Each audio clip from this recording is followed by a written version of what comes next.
За сайн бацхан сонсогчдоо сэтгүүлч уянгын бэлтгэдэг уянгын подкастын ээлж дугаар эхэлж байна. Тэгэхээр энэ удаагийнхаа подкастыг мэдрэмжтэй мэдээллийн хөтөлбөрийн хүрээнд бэлтгэж байгаа гэдгийг та бүхэнд хэлье. За яагаад тэгэхээр улс төрт шийдвэр гаргах төвшөнд эмэгтэйчүүдийн оролцоог нэмэгдүүлэх нь чухал гэдэг энэ зүйлийг бол өнгөрсөн олон жилийн хугацаанд ярьжсэн. За тэгвэл өнөөдөр ер нь нөхцөл байдал ямар байгаа юм бэ гэдгийг судалгаатай илүү улс суурьтай одоо энэ мэдээлэлээр үндэслээд та бүхэнд хүрэхээр подкастынхаа зочин яриад байна. Тэгэхээр зочноо танилцуулъя. Шийдвэр гаргах төвшөндөх эмэгтэйчүүдийн оролцооны талаарх олон нийтийн төсөөллийн судалгаа хийсэн. За судалгааны багийн ахлагч доктор Түмэн Дэлгэрийг студид аваад байна. Сайн байна уу та арай мэд хүргэе. Сайн байна уу арай мэд хүргэе. Өөрч одоо ярилцлагатаа оруулж байгаа явдалд талархаж байна. За судалгааныхаа үр дүнг ярихаас өмнө ер нь одоо шийдвэр гаргах төвшөнд ялангуяа одоо энэ улс төрт эмэгтэйчүүдийн оролцоог нэмэгдүүлэх нь өөрөө яг ямар ач холбогдолтой юм бэ? Яагаад бид нар энийг олон жилийн турш одоо дуу хоолойгоо өргөж яриад байгаа юм бэ гэдэг дээр за та яг судлаач хүмүүсийн зүгээс өөрийнхөө хувийн байр суурийг эхлээд илэрхийлээч гэж гисэн. Яг нөгөө хүн гэдэг утгаараа адил эрхтэй юм бол бас л тэд маань одоо сонгогдох адил эрхээр хангагдах ёстой. Энэ эрхийг нь одоо хангах үүднээс нэгдүгüрт нь ярих ёстой юм аа. Хоёрдугаарт нь болохоор түрүүн тэр нийгэм бол олон янзын бүлгүүдээс тогтдог гэдэг үндсээр наваад үзэхээр энэ шийдвэр гаргах эрх мэдэл гэдэг бол том нөөц байж идэг. Тэгэхээр тэр нөөцийн гадна үлдэж байгаагаараа бас яг социологч хүнийхээ үүднээс хариулаад үзэхэд шийдвэр гаргах эрх мэдэл бүхий байгаа хэсэг маань өөрсдийн бүлгийн ашиг сонирхол, өөрсдийн бүлэгт асуудал гэж бодогдож байгаа, харагдаж байгаа зүйлсийг түлхүү шийдвэрлэхээр анхаарлаа хандуулдаг. Тэгвэл нөгөө талд нь үлдэж байгаа хэсгийнхний ашиг сонирхол хэрэгцээ мөн тэдний хувьд бол тулгамдаад байгаа асуудал маань тэр зонхлогч эрх мэдэлтэй хэсгийнхний асуудал биш болж байдаг. Тийм учраас шийдвэрт одоо тусгалаа олдохгүй үлдэх гээд байх хандлага байдаг.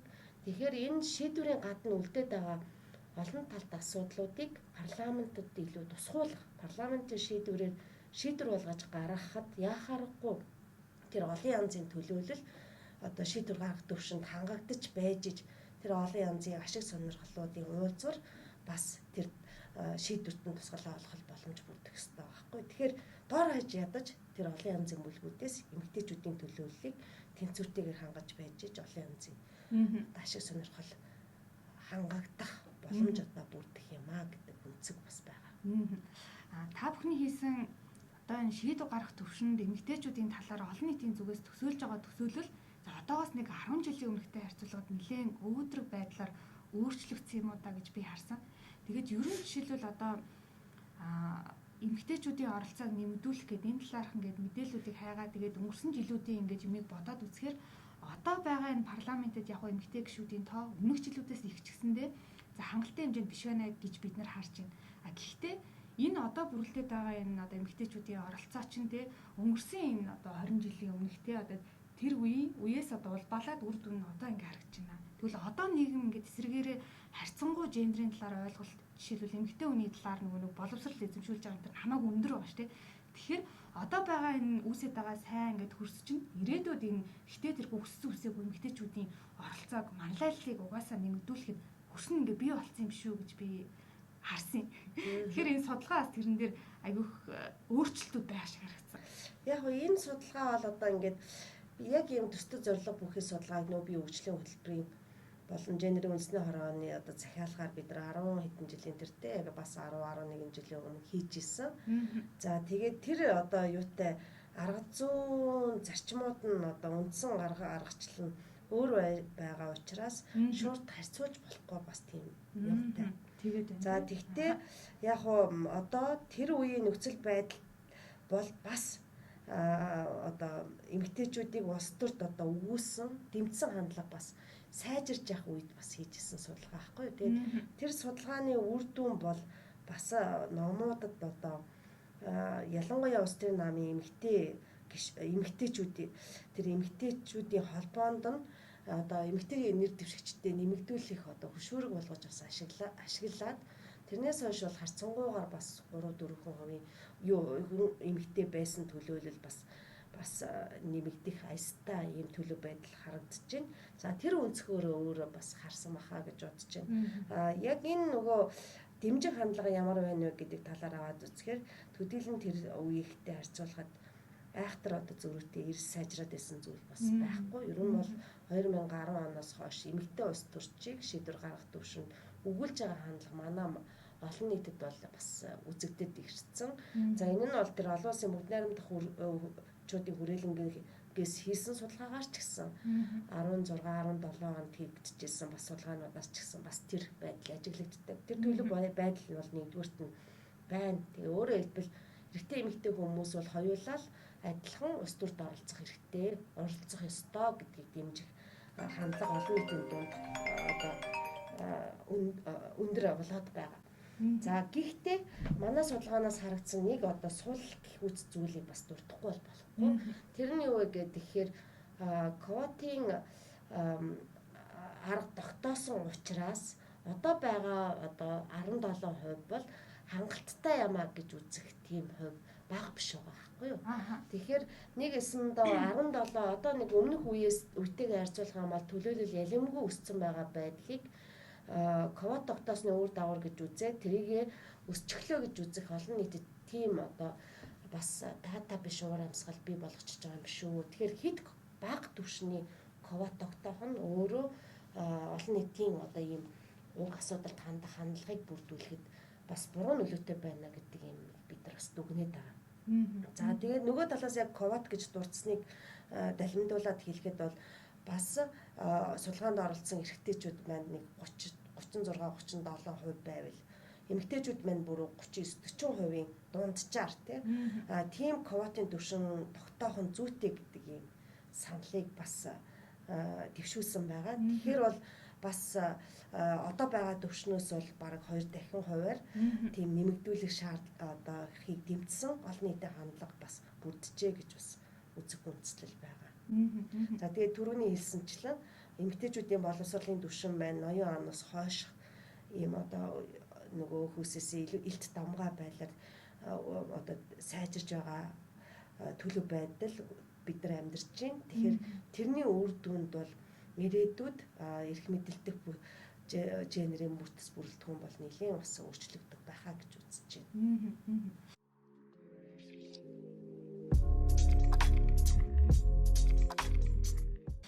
Одоо жишээлбэл за гендертэй холбоотой асуудлаар өнгөрсөн жилүүдэд бол бид нэр гендер гэдэг үгийг бол ингээл бараг танил болтлол ингээл сонслоо. Тэгээд дараа нь гендер гэдэг чинь өөр ямар утгатай юм бэ гэдгээ таньж мэдэх бас нэг юм хоёр дахь ингээд нэг процесс явагдаад байна гэж ойлгосон.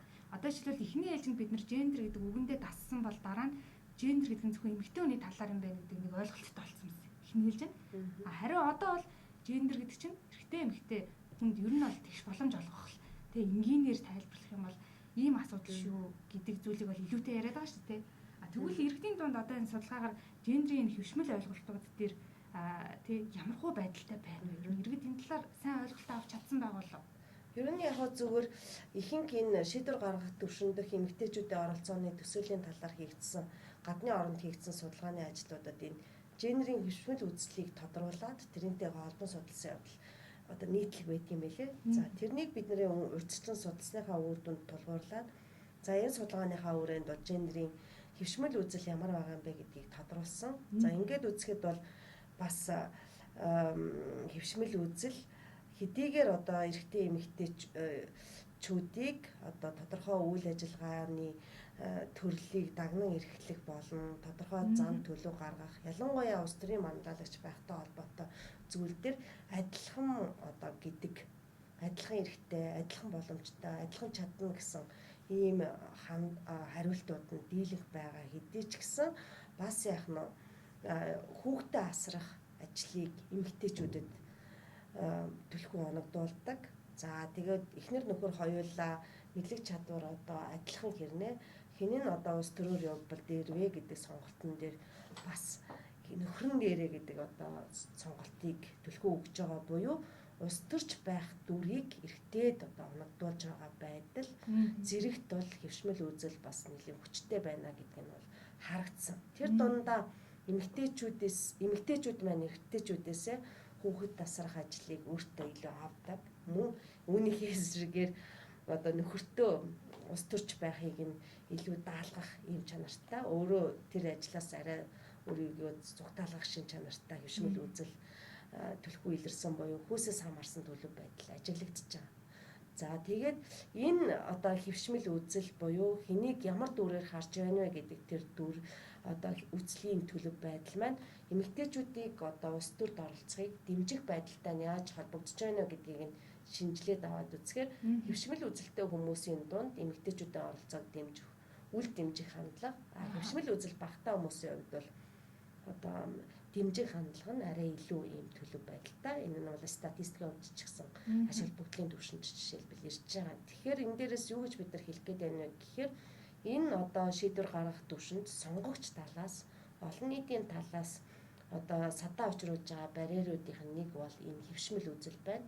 Тэгэхээр тэр хөвшмөл үзлийг нэг талаас заавал одоо өөрчлөхөд чиглэсэн арга хэмжээнүүдийг тууштай бөгөөд тогтвортой бас удаан хугацаанд энэ амар өөрчлөгдөх зүйл биш тийм ээ. Тэгжиж өөрчилж байж бид нар ус төрчийг эмэгтэй дүрээр харах. Хүүхэд тасрах ажлыг зөвхөн эмэгтэйчүүдэд бас оногдуулсан байдлаар биш хоёулангийн хийж болох дүрээр тодорхойлох тийм хөвшмөл үзлийн өөрчлөлтийг одоо хийж чадах юм а гэж үзэж байгаа. Энэ өөрчлөлт бол их чухал ач холбогдолтой өөрчлөлтүүдийн нэг байх хаа гэж харж байна. Одоо шилбэл аливаа улс орнууд за эдийн засгийн хувьд ч юм уу ямар нэгэн салбараар одоо ингээд хөгжил нь тодорхой нэг замналаар ингээд туулаад явдаг штэ тий. Яг үүнтэй адилхан эмэгтэйчүүдийн энэ шийдвэр гаргах түвшинд одоо оролцоо тий. Яг энэ чиглэлийн энэ асуудал дээр бид нэр туулах хэвээр яг энэ замналаараа ингээд ер нь зөв явж гин үү тий. Жишээлбэл яг одоо хүртэл бид нэр эмэгтэй ус төрчийг өмссөн төвлөлтэй эсвэл одоо ууж идсэн нэг одоо воо ижил тэрнэрнгээр ингээд нэрлдэг ч юм уу те нэр хоч өгдөг ч юм уу гэх нэг юм хийсэн ажлаар нь биш те нэг хүүсээс хамааралтай юмар ингээд нэр хоч өгдөг тийм хандлага бол байгаад л шүү дээ те. Тэгэхээр энэ бол туулах хэвээр замын нэг үү гэж асуух гээд. За яг ингээ айхтар тэр талаас одоо тийм ээ гэж одоо хэлэхэд бол бас нэг хэцүү байна. Тэр одоо массын зүгээс дээрээс нь энэ масс хүргэж байгаа мэдээллийн одоо дундуур нь байгаа оролцогч талууд байгаа шүү дээ. Жишээлбэл одоо хэвлэл мэдээллийн энэнд те ямар өнцгөр нь тэр дүрийг тэр хүмүүсийг харуулах вэ гэдэг юмн дээр өөрөөр хэлбэл орлон нийттэй харилцах ажил нь өөрөө яаж тэр эмэгтэйг яаж харуулах вэ гэдэгт бас тоглогч нар байгаа. Тэр тоглогч нараар дамжиж очиж гсэн одоо олон нийт тэр мэдээллийг хүлээж аваа. Тэгэхээр энийний одоо үед нь байгаа гол тоглогчдын одоо оролцоог илүү эргэжүүлж чадах юм бол тэр шин чанартай юм саад бэрхшээлүүдийг сөргөөр харуулад байгаа илүү давхар дабл стандарт тавьж хараад байгаа байдлыг одоо бууруулж чадах юм а гэж одоо харж байгаа. Тэр утгаараа зэтгүүлж та бүхний одоо ажил их ач холбогдолтой болж ирж байна л та.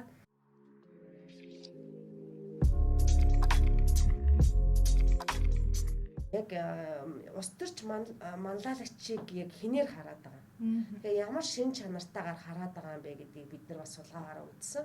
Ингэхдээ нэг юм эрэгтэй ус төрчийн хүлээгээд байдаг түгээмэл тийм эрэгтэйлэг гурван шинж нөгөө талд нь эмэгтэй ус төрчдөд түгээмэл илрээд байдаг гурван шинж хоёроор нь эсрэгцүүлээд олон нийтээс нөгөө судалгаанд хамрагдсан хүмүүсээс асуунгууд танд одоо манлайлагч улс төрийн манлайлагч хүнд ямар чанар нь байх хэрэгтэй бэ гэдгийг асуугаад үзэхээр нэг эхний дөрөв нь болохоор тэр шийдэмгий тэмцэгч за тэгээд зоригтой за тэгээд мөн бас нөгөө эмэгтэй чанаруудаас нь бол бусдыг ойлгодог гэдэг чанар бас яг тэмцэгч гэдэгтэйгээ эдгээр хувийн жингээр хариулсан байгаа мэл та.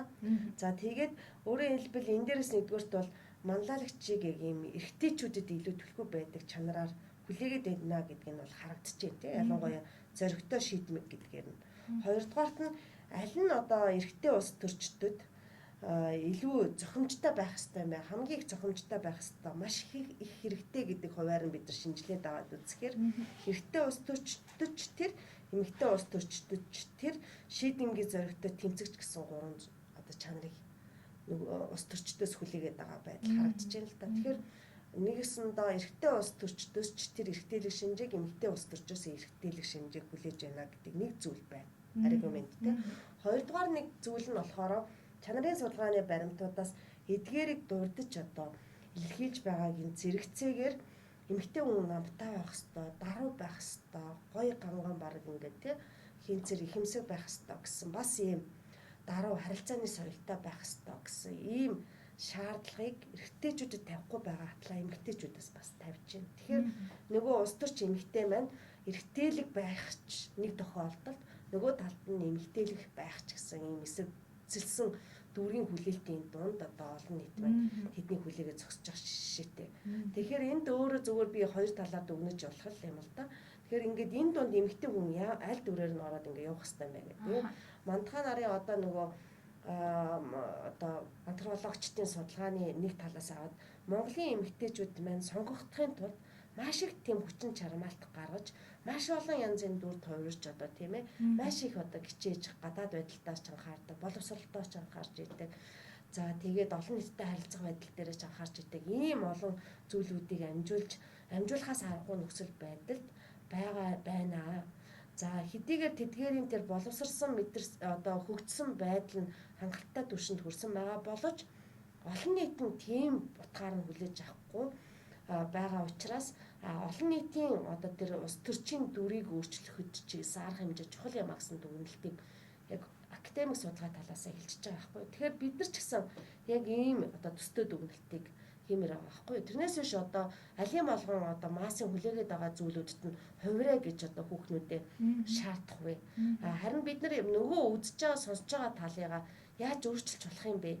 Юун дээр тулгуурлаж хамтын хүчээр бас энийг шийдэж болох юм бэ гэдгийг харуулж болох байхгүй юу? Зөв энийг хүндээ гэж хэлэхэд бол хэдхэн жилийн өмнө одоо 10 гаруй жилийн өмнө гэсэн үг шүү дээ. Чинь бас яг цаг хугацаагаар бодвол хэдхэн жилийн өмнө шүү дээ.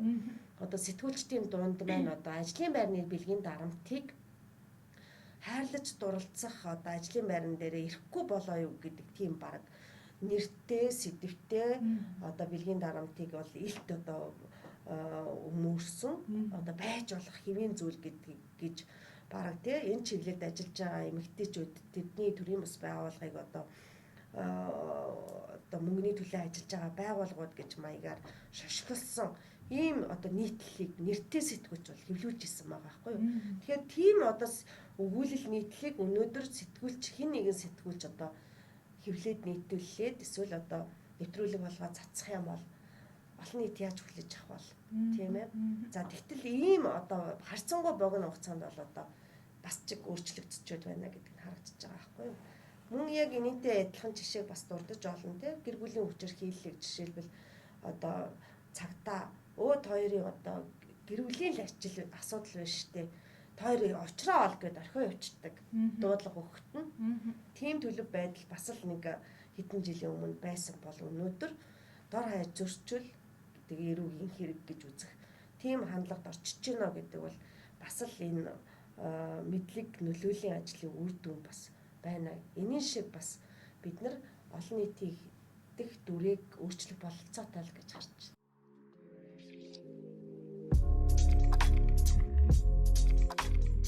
Судалгаан дээр жишээлбэл эмэгтэйчүүдийг ингээд сонгогдоход нь дэмжихтэй эсвэл одоо шийдвэр гаргах төвшөнд за энэ эмэгтэйг дэмжинэ гэж байгаа хүмүүс юу нэг яг ямар одоо хүчин зүйл дээр тулгуурлаж тухайн хүнийг одоо дэмжинэ гэдгийг илэрхийлээд байна гэх тийм.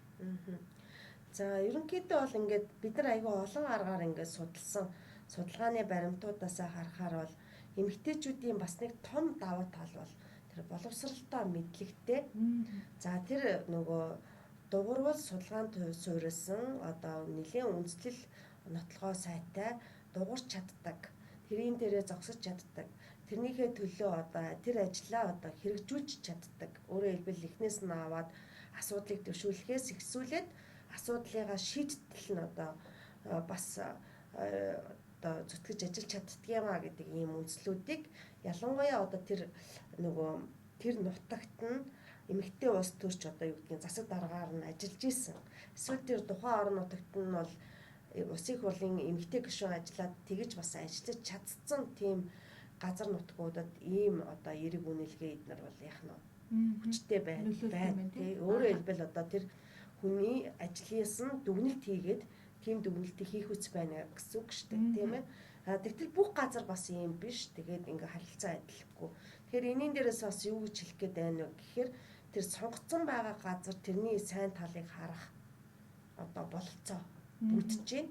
одоо сонгож үзээгүй байгаа газрын хувьд бол зөвхөн төсөөллөөрөө олон нийтийн дунд явагдаж байгаа юган яриагаараа одоо хэвшмэл үзлээрээ тодорхойлогдсон дүгнэлтүүдийг хийгээд явчих магадгүй. За манлайлагч эмэгтэйчүүдийг нэрлүүлээд ингээд аваад үзэхээр бас нэг юм байгаад байгаа байхгүй яг энэ сая ярьсан зүйлтэй холбоотой гол төлөө одоо сайд хийж байгаа тухайн том одоо улс төрийн намын эмэгтэйчүүдийн холбооны тэргүүн байсан, улсын хурлын гишүүн байсан. За тэгээ эмэгтэйчүүдийн бүлэг гэж албан бос бүлгийнхээ тэргүүн байсан. За гих зэрэг ийм өндөр албан тушаалд хүрчихсэн байгаа эмэгтэйчүүдийг бас нэрлээд байна. Мөн эсвэл одоо жагсагч, тэмцэгчээр одоо танигдсан байгаа ийм одоо популист шин чанартай бас улс төрчдийг нэрлсэн байна. За тэгээ энэ дээрээс нь харахаар тэр өндөр албан тушаалд эмэгтэй хүнийг ажилуулах нь өөрөө эмэгтэйчүүдийг хүлээн зөвшөөрөх манлайлагч гэж харах өнцөг нэмэгдээд байна гэдгийг харуул. Тэгээд одоо манлайлагч эрэгтэй эмэгтэйчүүдийг нэрлүүлсэн гэж түрүүн хэлсэн шүү дээ, тийм нээлттэйгээр асуугаад нэрлүүлэхэд за тэгин гэхэд бол нөгөө эмэгтэй улс төрч одоо манлайлагч улс төрчийг нэрлсэн давтамжийн одоо хувь тоо эрэгтэй одоо өнөөдөр хамгийн их одоо алдартай байгаа нэр хүнд өдөртэй улс төрчийн давтамж хувийн жингээс өндөр байсан.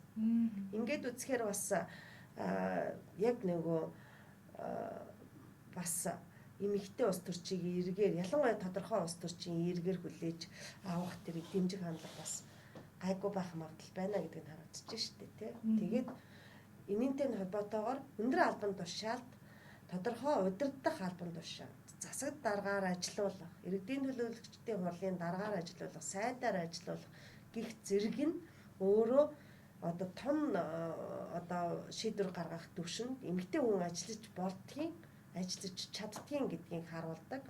Тэр массын одоо олон нийтийн тийм ойлголт төсөөллийг өөрчлөхөд аюу тийм түлхүүр ачаал бүгдэлтэй зүйл байгаа байхгүй. Хэвийн одоо нормалны зүйл болгож хувиргахад энэ өөрөө тэр албан тушаалын томилгоонууд аюу чухал байгаа. Тэр байдлаа бизнесийн одоо салбардах зүгээр энгийн одоо аж ахуйн нэгж байгууллагын түвшиндх бас удирдлагдах эмэгтэйчүүдийн оролцоо төлөвлөл нь нэмэгдэх нь өөрөө тэр нөгөө удирдагчийг эмэгтэй дүрээр харахад сайнаар нөлөөлж байгаа байхгүй. Тэгэхээр энгийн аж ахуйн нэгж байгууллагын түвшнөөсөө эхлэн энэ одоо шийдвэр гаргах түвшинд эмэгтэйчүүдийн хувийн оролцоог нэмэгдүүлснээрээ ийм давхар одоо ачаал бүгдэлтэй байгаа байхгүй.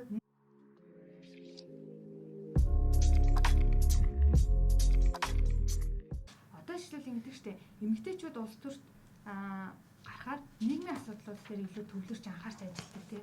Тэр салбар нь илүү одоо ингээд асуудлуудыг сайн шийдэгдэх ч юм уу нийгмээс нэг талдаа хүлээлтч юм шиг эсвэл тухайн эмэгтэй улс төрчөөс ингээд тийм зүйл шаардаад байгаа юм шиг тийм.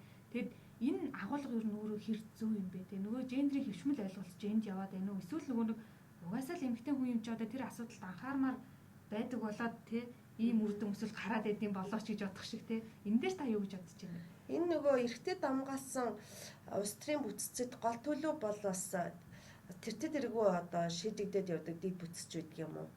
Тэрлүү хөрөнгө оруулалтыг шийдвэрүүд бол аяанда шийдэгдэх гараа явцдаг. Тэрнтэй цаана нь бол бас нөгөө тэр шийдвэр гаргаж байгаа субъектүүдийн ашиг сонирхол холбогдоо явцдаг. Учираас асуудал болж харагдаад тэр асуудлыг шийдэх хөрөнгө шийдэгдээд явчихна гэсэн үг тийм.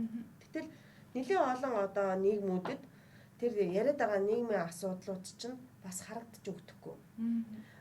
Тэр хүүхдийн асуудал чинь тийм ээ тэр гэр бүлийн хүчирхийллийн асуудал чинь тэр эмэгтэйчүүдийн эрхийн асуудал чинь бас тийм одоо байнга анхаарлын төвд байгаад байдаг юм бас биш байхгүй юу.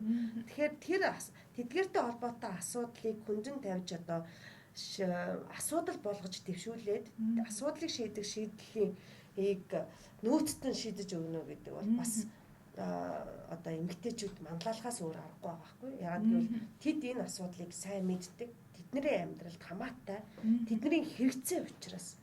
Тийм учраас бол энийг бол одоо зарим янз бүрийн нөгөө л нэг эмэгтэйчүүд хүүхдүүдтэй холбоотой асуудлыг нөгөө эмэгтэйчүүд маань ярьж байна гэдэг шүүмж бол ярьдаг боловч энэ бол бас юм хүндэгддэггүй, баригддаггүй асуудлыг төвшүүлж байгаагаараа шийдэгддэггүй асуудлуудыг төвшүүлж байгаагаараа л бас ачаал бүтэлтэй гэж үзэж болно. 2012-аас 16 оны парламент гэхтэл нам үйл харгалзсан эмэгтэйчүүдийн бүлгийг байгуулад тэр хүрээнд бол маш одоо чухал одоо хуулиудыг батлан гаргасан байгаа шүү дээ, тийм ээ. Тэгээ жишээлбэл одоо бид нар гэр бүлийн хүчирхийлэлтэд тэмцэх тухай хуулийг ингээ агуулгын талаас аваад үзэхэд ийм хууль байх шаардлагатай юм уу гэдэг зүйлийг одоо шийдвэр гаргагч нар энэ бол гэр бүлийн дотоод хэрэг одоо юу гэдгийг тогоон доторх асуудал гэдгээр хараад асуудал болгож харахгүй байгаагаас улбалаад одоо 2000 онд бид нар яг энэнтэй холбоотой судалгаа хийж байхад л хамгаалах байрны тухай асуудал ингээ ярьдаг байсан. Гэтэл өнөөдөр ахаал нөгөө хамгаалах байрны асуудал хүчирхийлэлд өртсөн эмэгтэйчүүд хүүхдүүдээ хэрхэн яаж хамгаалах юм бэ?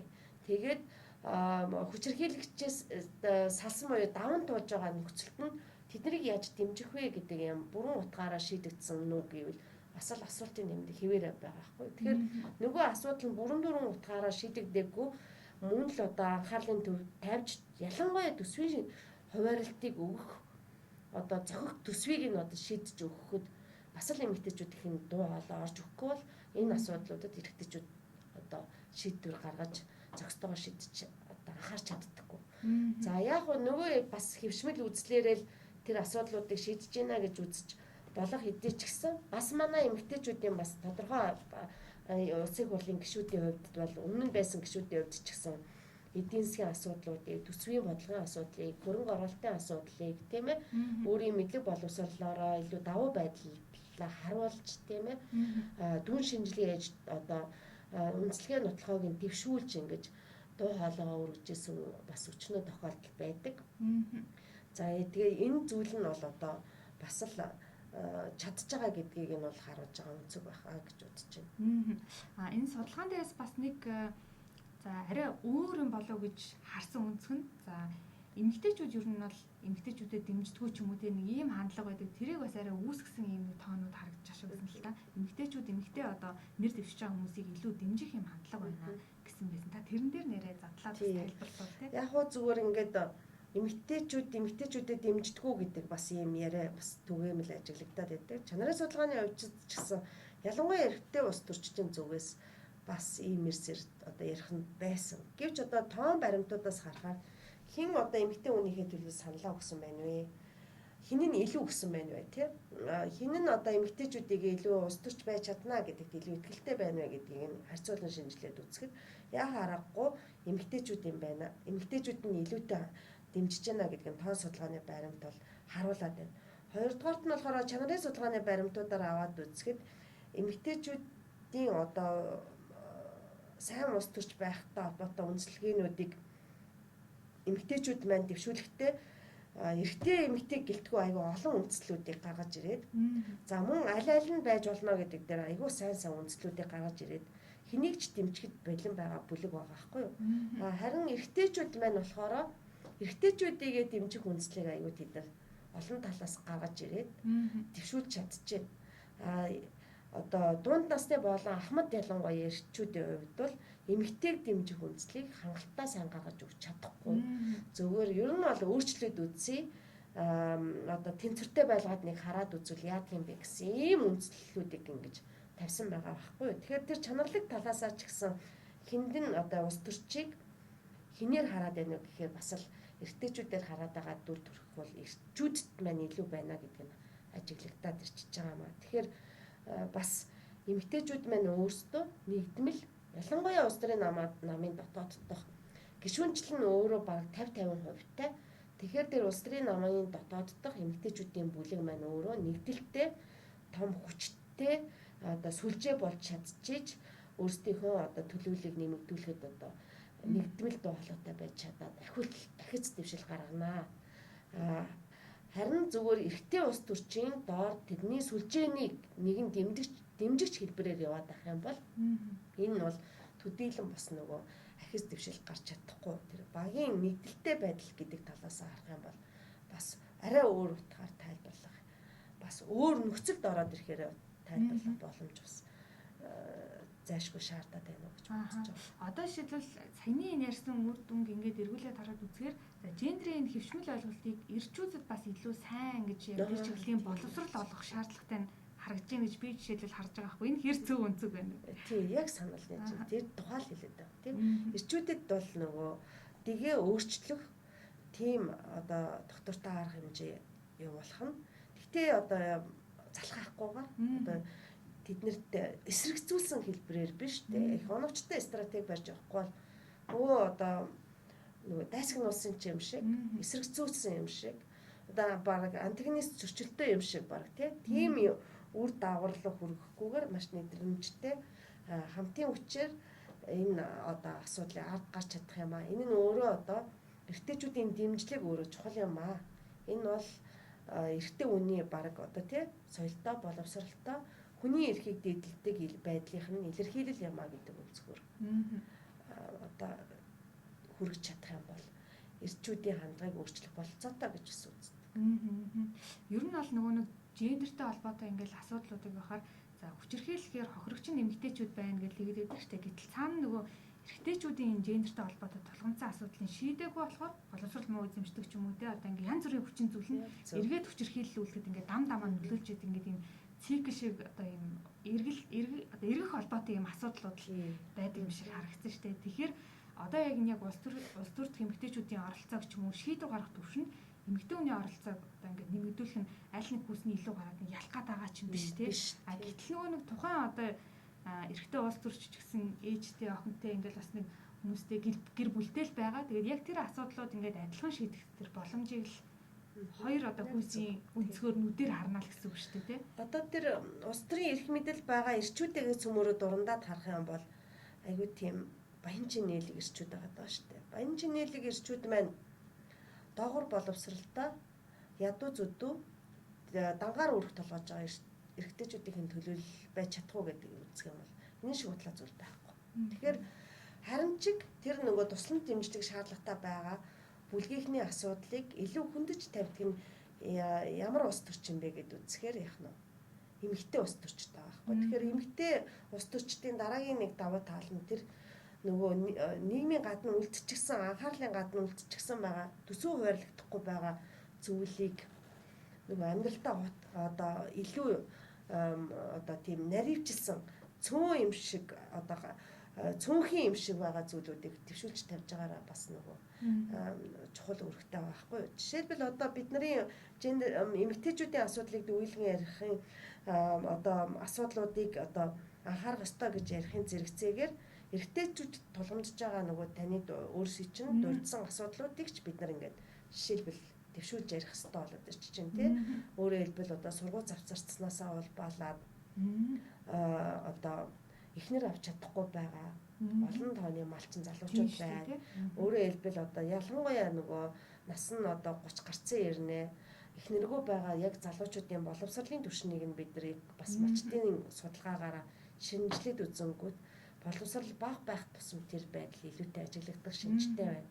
Тэгтэл яг энэ социологийн өнцгөөрөө хин одоо хосоо яаж энэ орчин үеийн нийгэмд чинь олж авдаг юм бэ гэдэг маань бас л нөгөө эргэн тойрны орчин тойрон одоо байнгын харилцаа холбоо тогтоодог хэсгээс одоо авдаг. Тэгтэл түүний эргэн тойрны нэг ангийн нөхөд гэж тэнд байхгүй. Тэр нэтворк буюу сүлжээ байхгүй.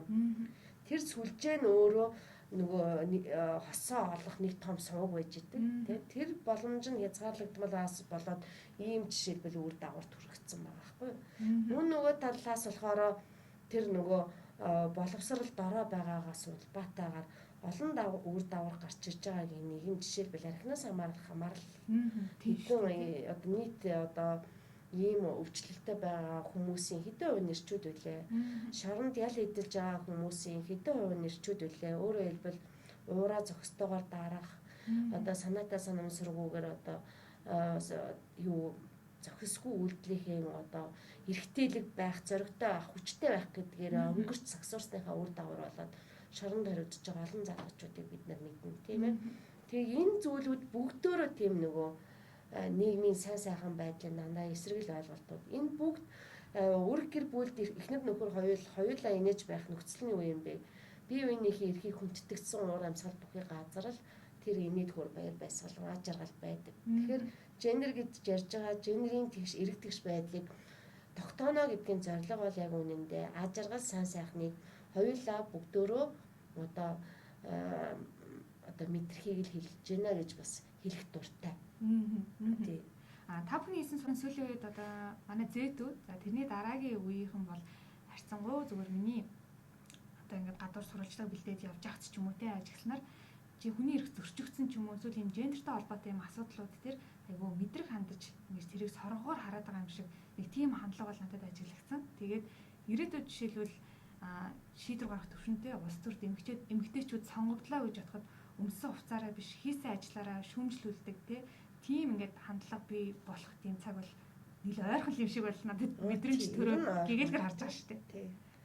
Тэгээ өөрөө хэлэх юм бол бид нар чинь нэг юм олон юмн дутуу гочоо байсан үеийн олон янзын түүхэн үеийн төлөөллүүд нэг дор баг ингээд амжууж байгаа ийм ерөн үед явж гин тийм ээ.